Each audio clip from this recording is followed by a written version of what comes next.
right, I've got a job to do, and that job is to convince you that the CAGED chord system is the best tool that we have as guitar players for navigation and also understanding how music works. If you're skeptical, or if you have seen some CAGED videos but still don't understand the power of it, please watch this video. I will be referencing videos on my channel as well, which all will be linked below. And like I said, I got a job to do, so let's start. All right, the CAGED chord system, to me and to guitar players to truly understand it, is a system that gives you everything that you want at any moment in time.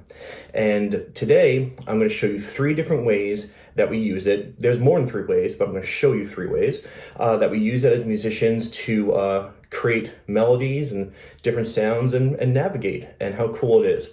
And so the first one I'm going to show you is how, by knowing the CAGED chord system, you can embellish songs with beautiful melodies. So the first one I'm going to show you actually came from an experience I just had over the weekend. I saw one of my favorite guitar players in concert, Trey Anastasio. I saw him acoustic, and the shows were just amazing. And he played this song I'm going to show you. And what he did with it, I went, okay, right there, that's the CAGED chord system at work. All right, so the song he was playing is a song called Dirt, okay? And the chord progression is quite easy. It's D to A minor, C, G. That's pretty much it. Okay, I'll play one more time.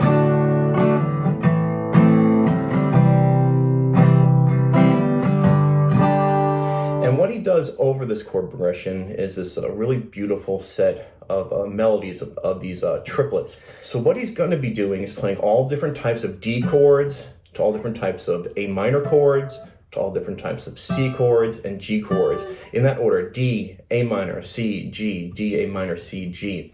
And now I gotta say, I know there are going to be some people watching and being like, oh, these are just triads. Now listen. A triad is just a 3-note chord. And I have this little pet peeve about triads, because it's hard to say to someone, just learn your triads, because triads are like I don't know, different things to see in a city, different buildings, different landmarks.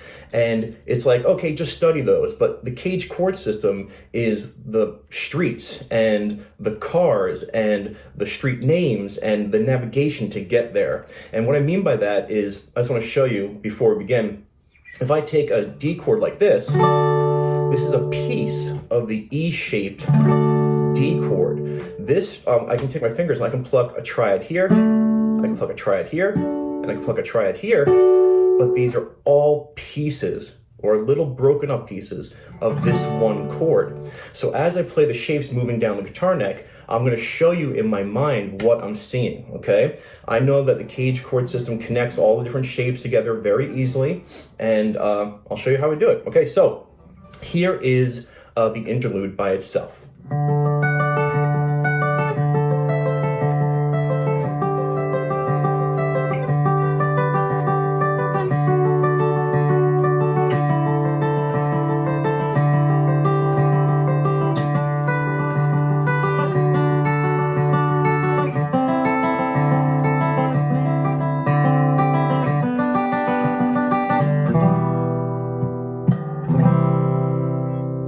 I always have a little flub there at the end, but that's the interlude. Okay, so the idea here is, what's happening is he's playing D to A minor to C to G to D to A minor to C to G and D, A minor, C, and G. And where these chord shapes come from is none other than the CAGED chord system. So like I said, even though we're playing these 3 notes on the G, B, and E string, these come from bigger chord shapes, ones that we know, we see, they're locked together from nut to bridge, and I'm going to show you the pieces of each one. Okay, it starts off with a D chord, and it comes from this D-shaped D chord in octapier, and then it goes to an A minor chord. You'll see it gets better here as we move.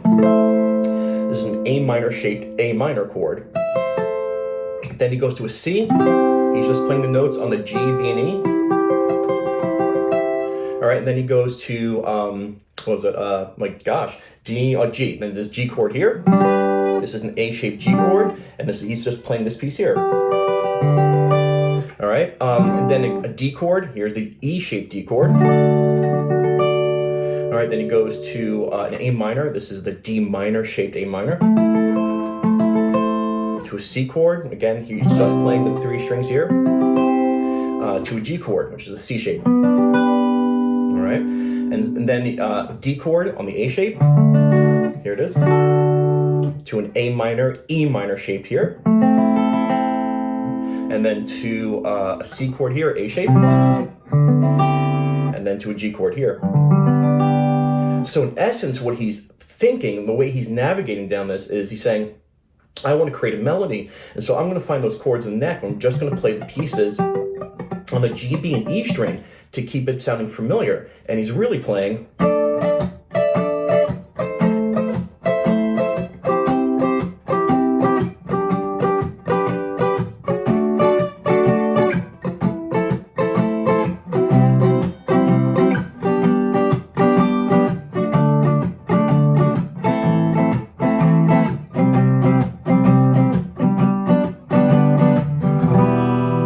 So when you play pieces of chords of your chord progression in different ways, this is one way that the CAGED chord system helps you develop like really cool moving melodies or interludes, and this being one of them. All right, now let's get on to the next one, part 2. Again, you can do all this on acoustic and electric. I just happen to be playing acoustic, so I grabbed my acoustic guitar for this. And so part 2 is, I'm going to use a Pink Floyd reference. If you look at the pre-chorus, right, from Comfortably Numb, where he's going, you know, there is no pain we won't see. That part. When you listen to the strings, now the strings are written, you know, in melody, but if you want to see how the CAGED chord system works in guitar, what's really interesting is if you take that D chord, it goes from D to an A chord, back and forth, and then it goes to a C, G. Now, it's interesting, another fact about the CAGED chord system is that the chords, when you locate them, bring you the pentatonics that go with the chord. So this is a D chord in A shape, but the A shape pentatonic, which means if this is a D chord, and I'm playing this A shape chord, it means that if I know the pentatonic that goes with it, that's a D major pentatonic. If I play the same shape here, right like this, that's a C chord. It means that this is a C-shaped pentatonic. Videos are going to be popping up right here to show you how to do this stuff. It's very easy. So anytime I play this chord, I can play this pentatonic and put melody to it. Enough about that. We're going to get to the Pink Floyd reference. Then you have this chord. This is the A chord. This has its own pentatonic. This is an E-shaped A chord. And so anytime I play this, I can put a melody with the corresponding pentatonic shape. And all the pentatonic shapes, all of them have 3 chord tones in it. Every pentatonic consists of 3 chord tones and 2 non-chord tones. And if I play a G here, same shape. So why am I bringing that up? So now that we have that information, when we look at the string part, what happens is really cool. We have this, violin or string melody. It goes.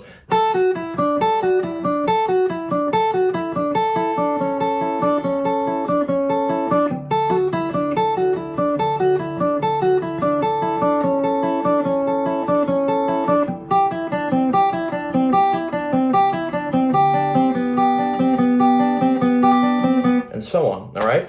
And if you look, okay, well, playing a D chord, here's my D major pentatonic that goes with it, and that melody is straight from it.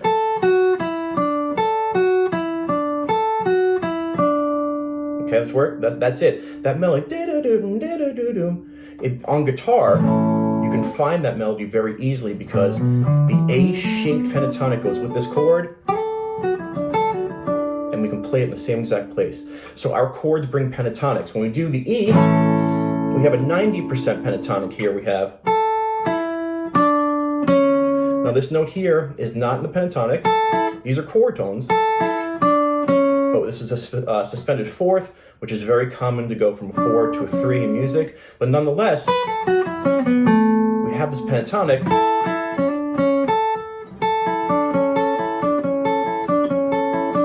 And believe it or not, when we go here, it's the same exact thing. There's that pentatonic rung, chord tones, suspension. So physically on the guitar, not only do you have the chord, but you have the melody maker snapped into it right on top. Now, these are very loose examples, right? But I'm telling you, like, if you watch the videos that I'm linking, you know, above or below, all the stuff is crystal clear, all of it. If you're new to the CAGED chord system, you can check out my CAGED primer playlist, but I will say, it all really does make sense. Now, the last thing I'm going to show you, a third tool or a third thing you can do with the CAGED chord system. You have to combine it with a little bit of music theory, but I'll show you nonetheless how to do it. So if you write a chord progression, like a modal chord progression, something that's in a key, but it starts on a different chord other than the one. If you take like a chord progression, let's say like A minor, B minor to G, okay?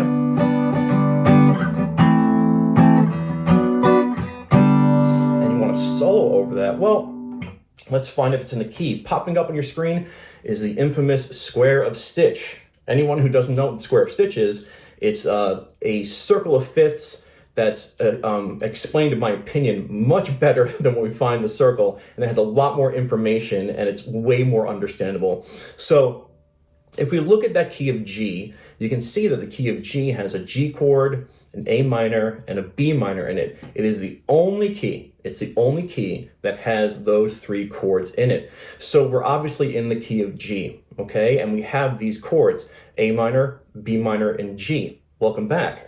So now, what's a cool thing about the CAGED chord system is each chord that you have, each connecting chord shape in that CAGED chord system brings its own diatonic scale or its own major scale, which is also known as a key scale.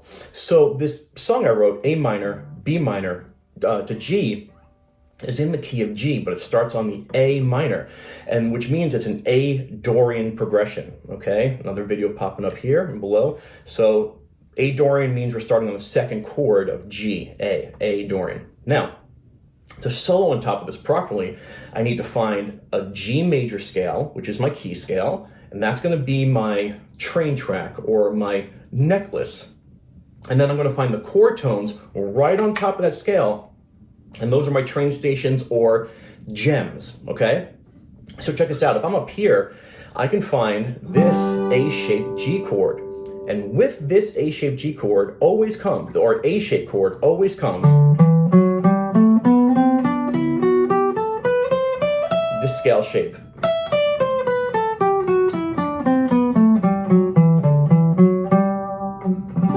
That's a G major scale. Why is it a G major scale? Because this is a G chord, and I use the scale shape that goes with it. And the root note of the chord is the root note of a scale. So I have my soloing machine. If I wanted to solo over this, I can just play that G major scale and be good, but now we have our soloing machine. Let's add those train stations, or let's add those jewels, which are those chords. So I have an A minor chord here, okay, which is right on top. I'm placing these chords right on top of that scale. The reason I want that is because I can see those chord tones. So this is an A minor chord in the C minor shape, right? And the idea here is when the A minor chord is playing, I can travel through the scale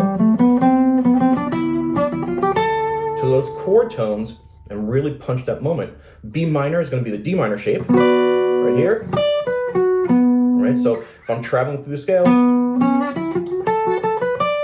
I can focus on those chord tones, and of course the G is here. And if I'm traveling through the scale, I can find those chord tones. So if I'm soloing over this, I can play just that scale.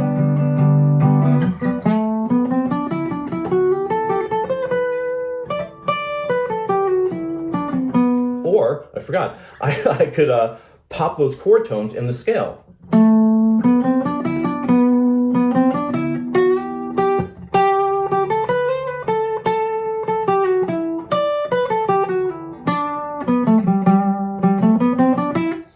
And so, again, my job is just to show you that the CAGED chord system is the easiest, most understandable way to conquer the guitar neck. And so if I piqued your curiosity, or if you went like, I want to just maybe delve into that a little bit deeper, check out my CAGED Primer playlist, check out the videos that popped up, and of course the Patreon practice sessions are going to kind of go over what I just did and show you how to see them a little bit better. But I just want to convince you that it's worth your time to take a look at the CAGED chord system. All right, hopefully I did my job. Bye.